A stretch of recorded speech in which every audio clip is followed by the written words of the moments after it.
أعوذ بالله من الشيطان الرجيم. Terkait bab yang berhubungan dengan mengurus jenazah ini, ikhwatillahi, ada beberapa hal yang perlu kita cermati. Yang pertama, pastikan memandikan jenazah ini di ruangan atau di area yang tertutup. Jadi orang yang melihat jenazah itu adalah orang yang memang berkepentingan untuk mengurus jenazahnya. Jadi jangan sampai hanya sekedar dipakai penutupnya pakai pakai kain, lalu siapapun bisa ngelihat, itu nggak boleh. Rasulullah SAW mengatakan, perlakukanlah orang ini atau jenazah ini kama ahyakum, sebagaimana dia masih hidup. Jadi auratnya yang hanya boleh melihat itu yang berkepentingan saja, yang ingin mengurus jenazah. Itu yang pertama. Ya, pastikan areanya tertutup kecuali orang yang hendak memandikan jenazah. Yang kedua, kemudian ikhwatillahi, siapakah orang yang berhak untuk memandikan jenazahnya? Yang pertama, tentu saja yang paling berhak itu yang pertama ya, ikhwatillahi, orang yang punya hubungan kekerabatan dengan almarhum. Ayah dengan anaknya, atau anak dengan ayahnya, atau suami dengan istrinya, atau orang tua dengan kakek dengan anaknya, dan seterusnya. Pokoknya orang yang memiliki hubungan kekerabatan dengan almarhum, itu yang prioritas, yang paling berhak untuk memandikan. Ya, itu yang pertama. Dan yang kedua, pastikan mereka adalah, atau yang mengurus jenazahnya adalah orang yang jenis kelaminnya sama dengan almarhum. Jadi laki-laki dengan laki-laki lagi, perempuan dengan perempuan lagi, kecuali suami dengan istri, atau orang tua memandikan anaknya yang anaknya masih belum balik, masih balita, boleh. Ya. Mungkin pernah kita dengar beberapa riwayat Rasulullah SAW ketika ditinggal wafat oleh salah seorang istrinya yang bernama Zainab. Jadi Rasulullah punya istri namanya Zainab.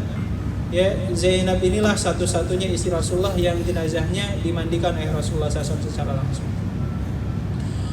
Atau umpamanya ketika Fatimah binti Rasulullah SAW wafat, Ali bin Abi Thalib yang memandikan jenazah istrinya. Atau ketika Abu Bakar radhiyallahu taala anhu meninggal, maka istrinya yang memandikan jenazah Abu Bakar radhiyallahu taala tersebut. Jadi suami istri bisa saling memandikan. Bahkan menjadi salah satu amalan yang sering dilakukan oleh para sahabat, saling mewasiatkan satu dengan yang lain. Pokoknya, mah, kalau saya nanti meninggal, tolong mamah yang mengurus jenazah saya, yang memandikan, boleh. Atau sebaliknya, kalau istri kita meninggal, kita diwasiati untuk kita yang memandikan jenazah. Itu boleh, sesuatu yang biasa dilakukan baik oleh Rasulullah ataupun para sahabat. Jadi yang pertama yang berhak itu orang yang punya hubungan kerabat, ya. Yang kedua, harus sama jenis kelaminnya, ya. Kalau seandainya di antara kerabatnya nggak ada yang berani ngurusin jenazahnya, ya, umpamanya nyari saudaranya nggak ada, berarti tetangganya yang jenis kelaminnya sama. Jadi nggak langsung manggil ustadz atau istilahnya istilahnya amil ya, nggak langsung gitu ya, karena mengurus jenazah itu bukan profesi amil ya, siapapun bisa melakukannya, gitu ya. Nah, ada satu kondisi di mana para ulama kemudian pernah mengkaji seperti ini.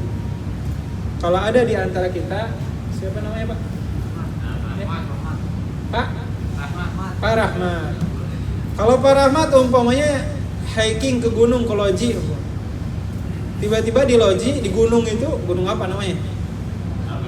Sanggabuana umpamanya. Ternyata Pak Rahmat ini menemukan jenazah perempuan, dan di gunung itu nggak ada siapapun kecuali mereka berdua. Gimana ya Pak Rahmat? Mandiin gak jenazahnya Pak Rahmat?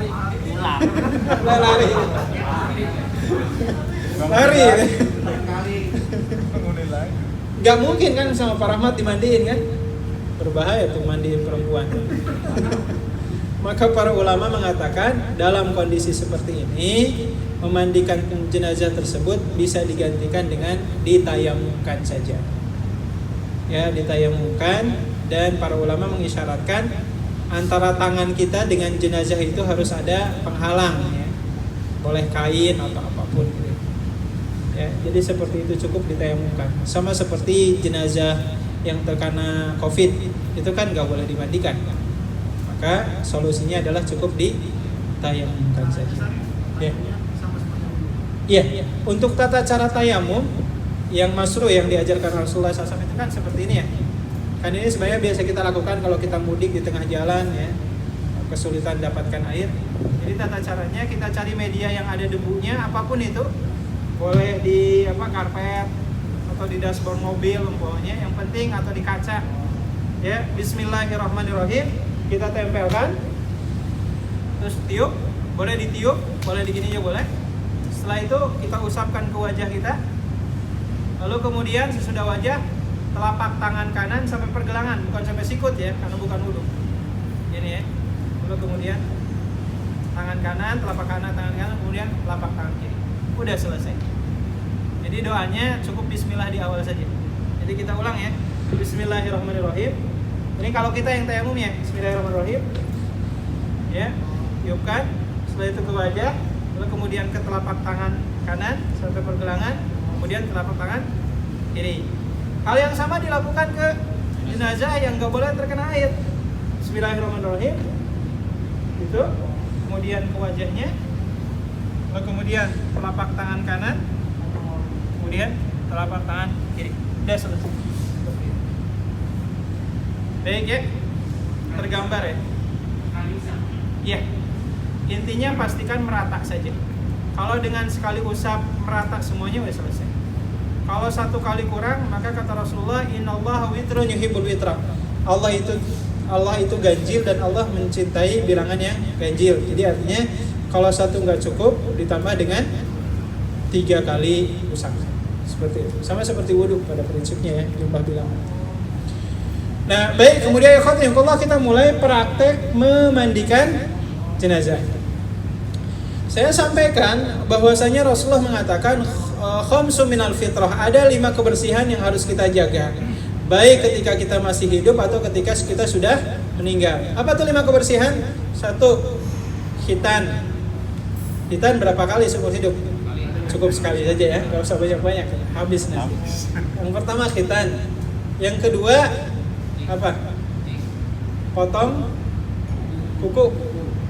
Ya, potong kuku. Bahkan kata sahabat Anas bin Malik radhiyallahu ta'ala Rasulullah mengatakan, waqatarana Rasulullah sallallahu alaihi wasallam yauman.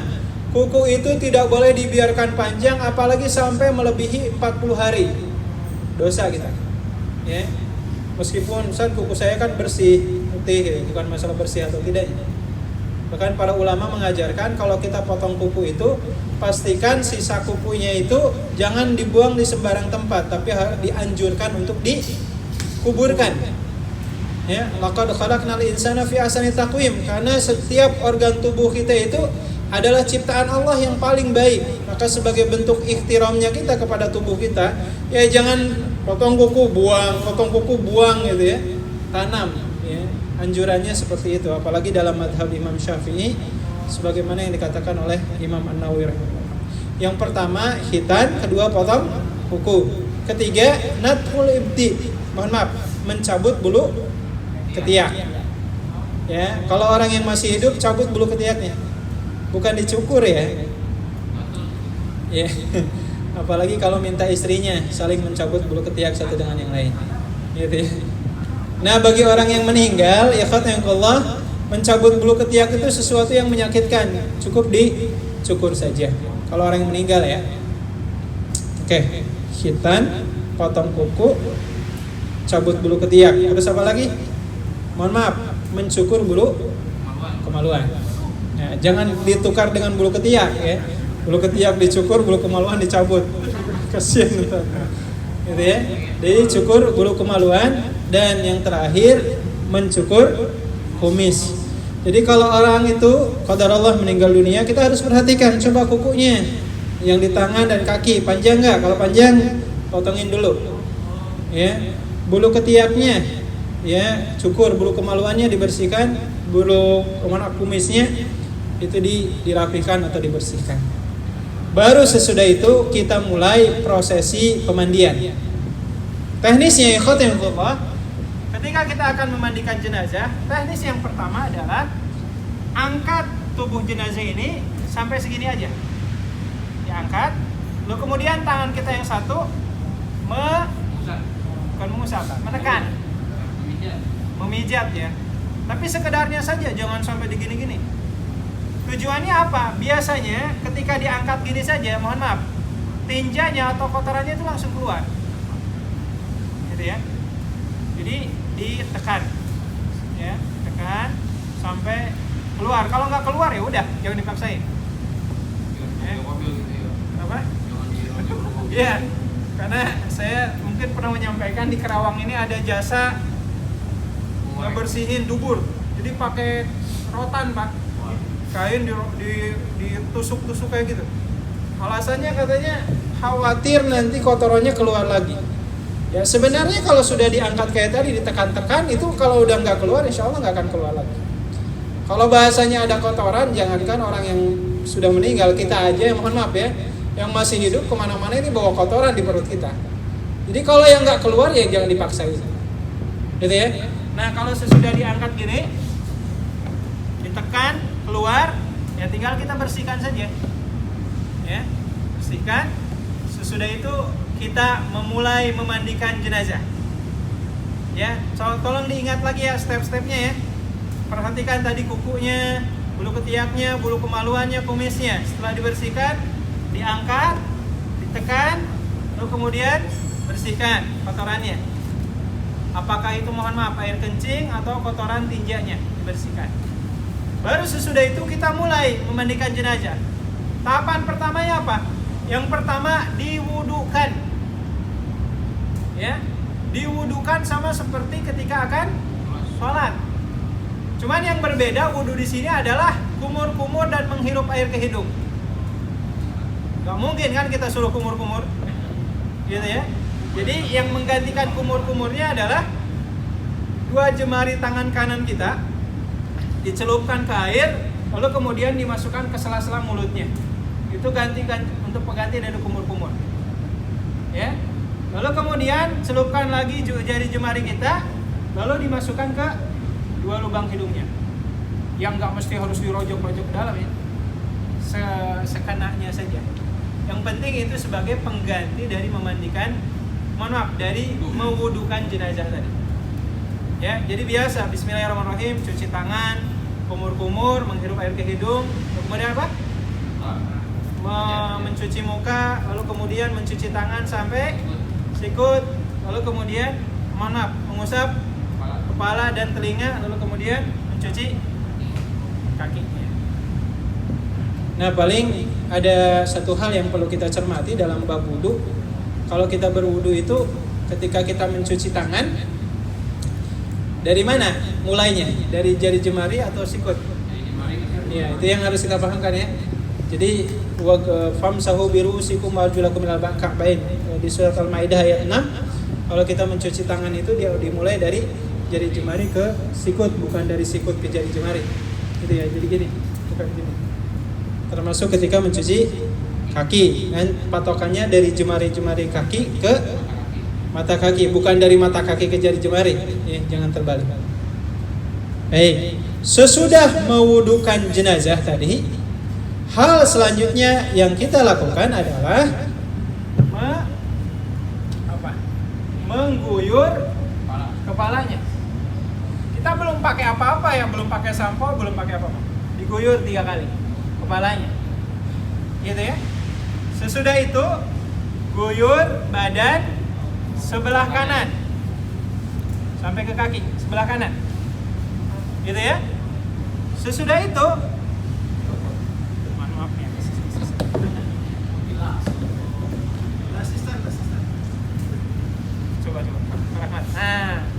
sesudah itu dimiringkan seperti ini, kemudian kita guyur lagi belakangnya, atasnya, sela-selanya, lalu kemudian bagian belakangnya.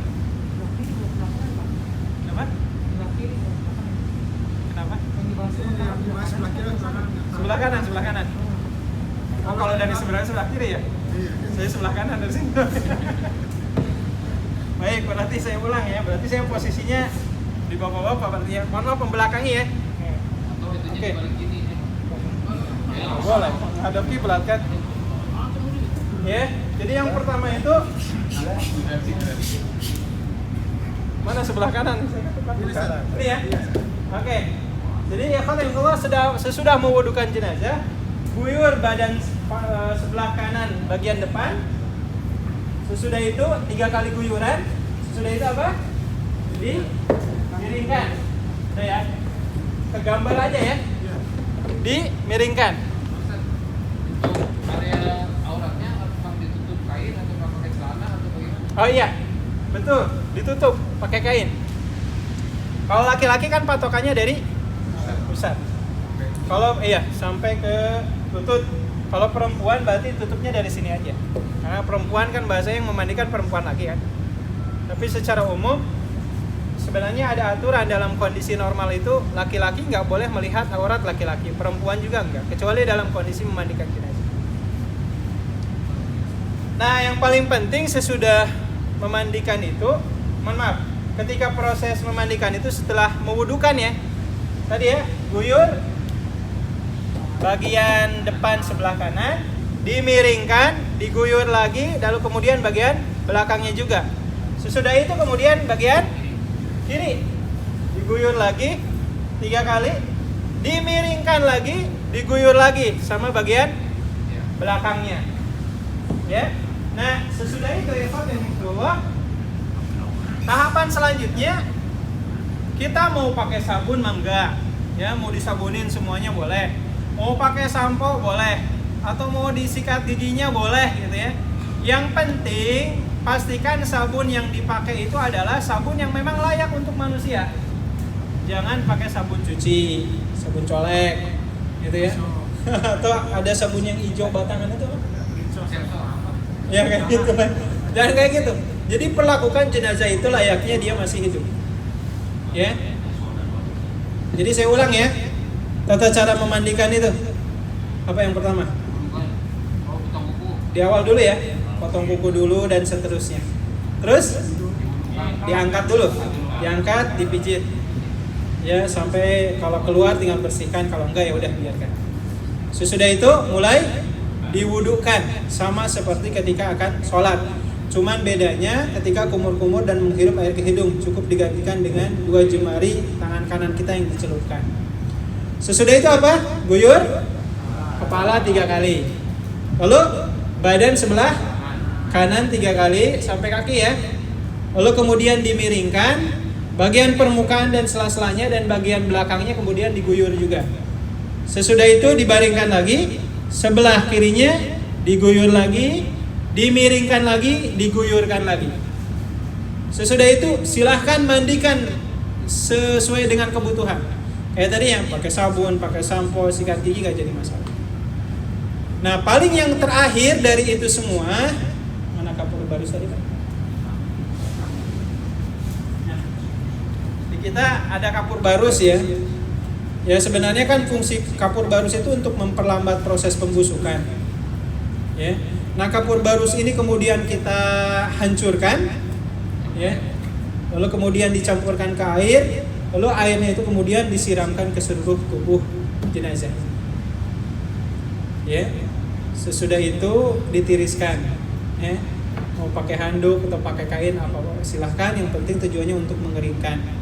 Dan terakhir khusus untuk jenazah perempuan, tapi jangan tanya apa hikmahnya ya. Memang perintahnya seperti itu. Khusus untuk jenazah perempuan, rambutnya dikepang 3. Seperti itu. Dikepang 3 Pak. Gitu ya. Nah, ini secara umum gambaran dari memandikan jenazah. Ada yang bertanya, Ustaz, orang yang memandikan jenazah itu harus punya wudu enggak? Enggak wajib, tapi disunahkan. Ya silahkan saja. Ya. Bagaimana kalau seandainya qadarullah ada seorang wanita yang sedang haid, boleh nggak memandikan jenazah? Boleh, nggak masalah. Gitu ya. Nggak masalah. Nah, ini mungkin sedikit uraiannya. Di pertemuan yang akan datang kita baru packing. ya, tata cara mengkafaninya. Enggak, ada waktu untuk tadi sesi tanya jawab. Silahkan. Iya. jenazah anak kecil itu perlakuannya sama. Bahkan dalam hal ini, kalau ada seorang ibu hamil yang mengalami keguguran dengan syarat usia kehamilannya itu 4 bulan ke atas. Iya, jadi karena usia 4 bulan itu kan sudah ditiupkan roh, maka janin yang qadarullah ya, dia keluar belum saatnya tuh atau keguguran tadi, kalau janinnya usia 4 bulan ke atas termasuk balita dan seterusnya, itu sama diperlakukan layaknya orang dewasa. Iya. Kalau jenazahnya meninggalnya kecelakaan, secara umum ya diperlakukan sama, kecuali waliyadzubillah kalau jasadnya terpotong-potong sampai nggak bisa dibedakan. Dalam kondisi seperti itu cukup diguyur, dibersihkan saja kalau ada tanah atau apa gitu. Ya. Iya, kalau memang nggak apa ya bahasanya nggak utuh ya, tetapi masih bisa untuk dimandikan, sebenarnya prioritasnya dimandikan dulu. Kalau tayamum itu kalau kondisi memang jenazah itu nggak boleh terkena air, meskipun terpotong-potong ya tetap diguyur aja pakai air. Allah.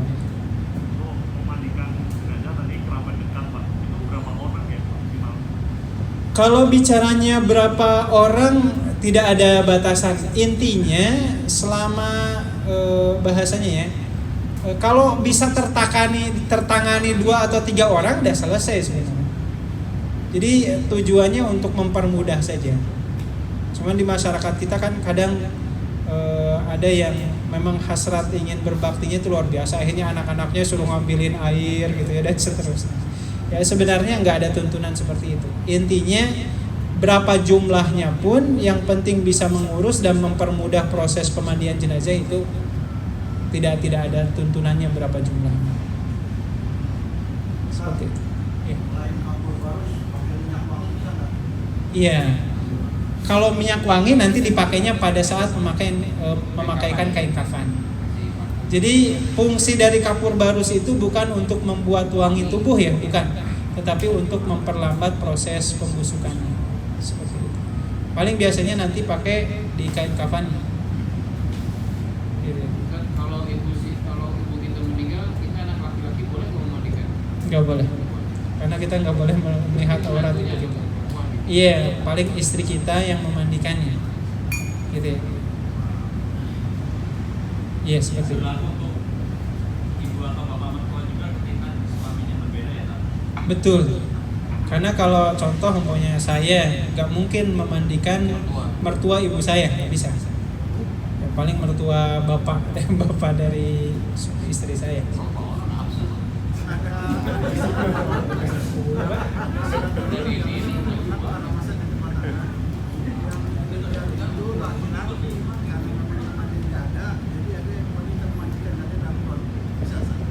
Iya, sebenarnya kalau bahasanya darurat nggak bisa dipakai seperti itu.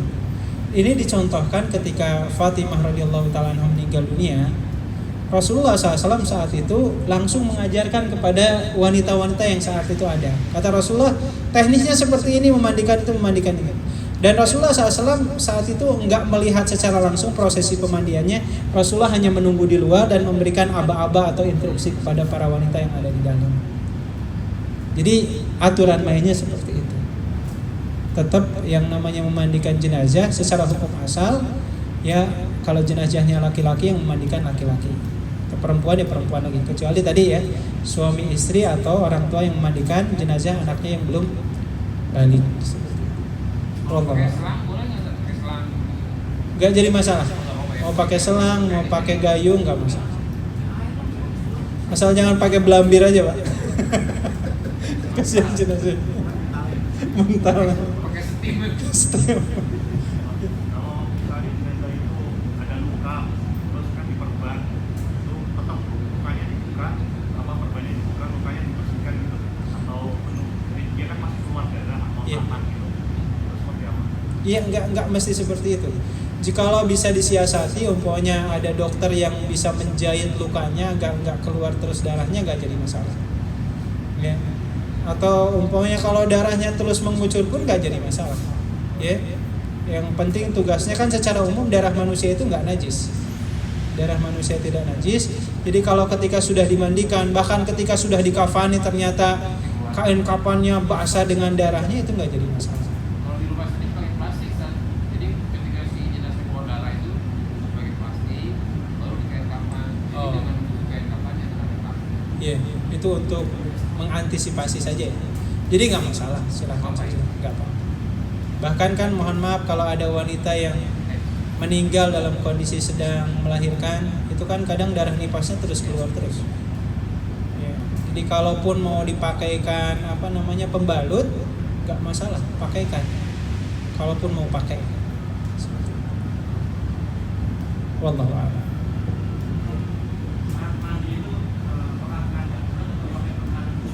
Iya. Jadi kaidah dasarnya usahakan auratnya itu tidak diumbar ke sembarang orang. Oleh karenanya teknisnya nggak ada sarungnya. Ada itu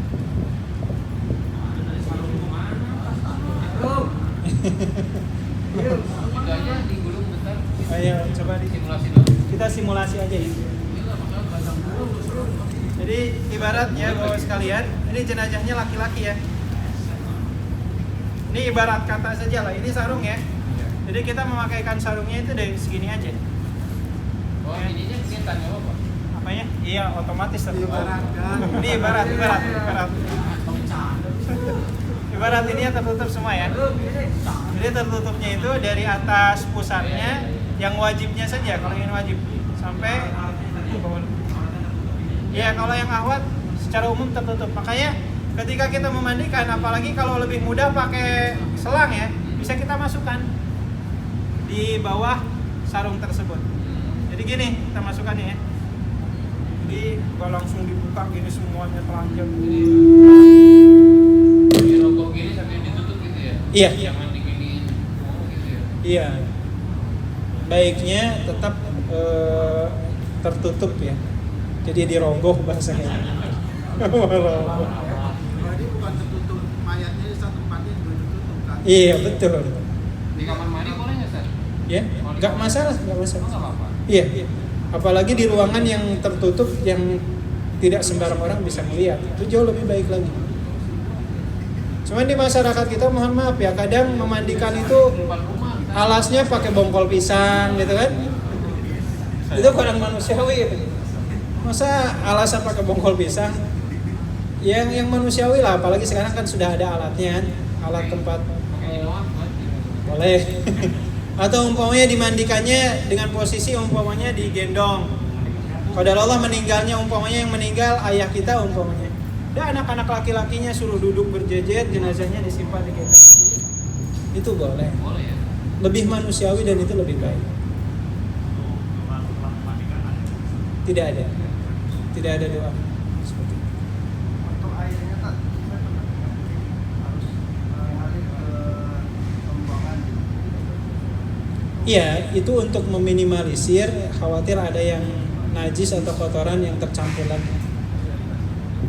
Makanya kan biasanya sekarang yang di tempat memandikan jenazah itu kan ada tempat pembuangan. Itu seperti itu. Nah tadi fungsinya digendong itu biar air ketika terkena tubuh itu mengguyur ke bawah gitu. Enggak. Satu lagi Ustaz, Ya, enggak. mungkin saat-saat ketika kita sedang mau mentalkin itu buat tempatnya kapan saja? Ada nggak tanda-tanda khusus? Iya, memang kalau sudah seperti ini kembali ke tinjauan medis. Ada nggak tanda-tanda orang yang akan meninggal itu? Cuman kan biasanya secara umum ya, orang yang dalam posisi sakaratul maut itu biasanya, wallahu alam, ya kondisi detak jantungnya sudah tidak mulai normal, atau umpamanya waliyadzubillah umpamanya ya, nggak tahu ini memang harus ada tinjauan medisnya, ngomongnya ngelantur umpamanya dan seterusnya, gitu ya. Maaf kalau ketika kita memandikan jenazah lalu ditemukan ada yang abnormal di jenazah ini, entah itu ada gambar, entah itu ada apalah, misalkan ada tusuk apalah gitu, apakah memang itu perlu dihilangkan dulu atau memang ya kita abaikan saja? Iya. Jadi kalau memang ada benda-benda asing, artinya benda asing itu bukan bagian organ tubuh kita ya. Contoh umpamanya ada gigi yang terbuat dari emas. Sekiranya bisa dicabut tanpa menyakiti jenazah ya. Kalau bisa dicabut dengan mudah, udah cabut.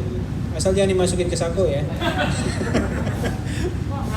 Ya, kalau ada benda yang aneh ya, yang bisa, dan ini bukan organ tubuh manusia gitu ya, dan bisa dikeluarkan dan tidak menyakiti jenazah, lakukan. Ya, cincinnya lepasin. Itu pastinya otomatis dilakukan sebelum dimandikan kan? Ya. Atau ada susuk ya. Nggak tahu susuknya kayak gimana sih susuk. Ya kalau memang tiba-tiba keluar jarum dari hidungnya umpamanya, ya udah ambil saja, buang gitu ya. Jangan sampai dibawa ketika saat nanti dikafani. Nah, paling hal yang paling penting yang harus kita cermati bagi kita yang akan memandikan jenazah, ya Rasulullah SAW mewanti-wanti, kalau kita menemukan sesuatu yang janggal, tolong jangan disebarkan, jangan kayak sinetron, pokoknya ajab kubur, ya. Saat akan dimandikan, umpamanya ada apa, tiba-tiba ada ular atau apa, janganlah. Udah biar saja, kata Rasulullah, tasubul amwat fa innahum qad abdau ila ma qaddamu. Jangan pernah kita membicarakan keburukan-keburukan orang yang sudah meninggal. Urusan dia sekarang dengan Allah Ta'ala, bukan dengan kita. Jadi kalau yang janggal-janggal jangan diceritain. Pokoknya pada saat diangkat pakai keranda berat banget, mungkin ini dosanya gede gitu. Jangan. Gitu. Pemakan riba dosa. Jadi seperti itu ya, kita tutup aib-aibnya. Wallah. Ya. Kalau kita mau memandikan istri, di situ kan bisa kita sendiri sama yang berarti siapa? Iya. Kalau qadar Allah ya, istri kita meninggal dunia, kita ingin memandikan, sementara sendiri nggak bisa, ya kita bisa meminta bantuan punten ya dari saudara-saudara perempuan yang saudara perempuan dari istri kita. Apakah kakaknya atau adiknya atau bibinya atau mungkin ibu dari almarhum istri kita, seperti itu. Yang pasti harus sesama jenis kelaminnya dengan almarhumah. Seperti itu. Kenapa? Di situ ada petanya nggak apa-apa. Iya, kan kita yang bahasanya ingin ikut serta memandikan jenazah istri kita, nggak masalah. Nah, paling satu hal yang ingin saya sampaikan, ya rekan-rekan sekalian, saya lupa nih, ketika orang itu sedang sakaratul maut atau ketika nanti sesudah dimandikan, pastikan posisi tempat dia dibaringkan itu posisinya atau tempatnya itu senyaman mungkin. Jadi nggak karpet gitu. Jangan yang keras-keras, ya disimpan di kasur karena walau bagaimanapun ya dia khawatir merasakan kesakitan. Jadi pada saat ditalkinkannya itu di alasnya itu empuk lah gitu ya, pakai bantal. Atau ketika nanti sesudah selesai dimandikan seperti sekarang ini, ketika pada saat sudah dikeringkan, pada saat akan dikafani ya, simpan di kasur gitu, di tempat yang empuk seperti itu. Ini yang perlu kita cermati. Allah. Ya enggak. Karena mendengar juga ketika ditalkinkan kan tadi bisa mungkin berharap ketika di akhir kata-katanya Allah. Tapi kadang ada yang juga ngasih tahu sambil baca Al-Quran dong, gini. Itu timbulkan kekhawatiran tidak ketika nanti di penghujungnya itu malah dia sempat terbawa alat tunang amranya, sehingga yang lahir-lahir tadi malah nggak dapat manfaat. Iya. Nah, ini yang harus kita cermati secara seksama. Di masyarakat kita ada kebiasaan umpamanya membaca surat Yasin atau dalam beberapa keterangan membaca surat Ar-Ra'du seperti yang pernah saya sampaikan. Tetapi silahkan kalau mau baca surat-surat tadi silahkan, tapi jangan dilakukan di tengah-tengah orang yang akan sakaratul maut karena itu ngerecokin. Jadi kalau mau dibacanya di ruangan lain deh gitu ya. Jangan di sini. Gitu ya. Dibacanya di ruangan lain. Kita yang hadir di sini fokus ingin membimbing orang yang akan meninggal tadi untuk mengucapkan la ilaha illallah.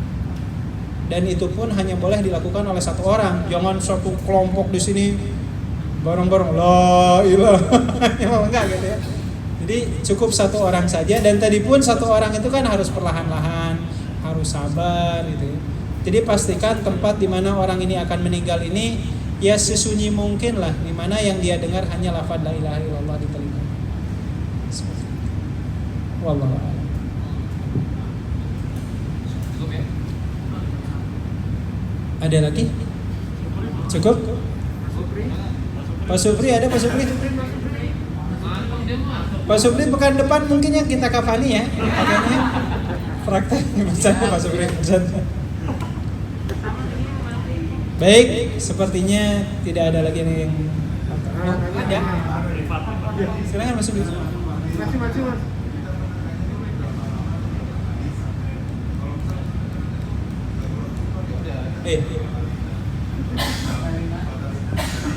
Oh iya. Jadi ketika mengangkat tubuh jenazah itu, bukan jenazah, jenazah ya. Tubuh jenazah itu nggak ada batasannya, Pak. Jadi kalau berapa kali nggak ada tuntunannya sih sebenarnya, berapa kalinya. Tetapi ini kembali ke kita saja. Sekiranya dengan 3 kali tekanan itu udah selesai, udah. Kalau nggak keluar lagi, ya jangan dipaksakan jadi seperti itu. Wallahu a'lam. Baik, ikhwatikullah, karena waktu yang membatasi kita dan apa yang kita sampaikan insya Allah mudah-mudahan memberikan kemanfaatan, bisa kita amalkan. Di pertemuan yang akan datang insya Allah kita akan belajar mengkafani jenazah. Mudah-mudahan berkah itu untuk kita semua. Kita akhiri dengan istighfar, hamdalah dan doa majlis. Astagfirullahaladzim, astagfirullahaladzim, astagfirullahaladzim. Alhamdulillahirabbil alamin. Subhanakallahumma bihamdika asyhadu an la ilaha illa anta astaghfiruka wa atubu ilaik. Assalamualaikum warahmatullahi wabarakatuh.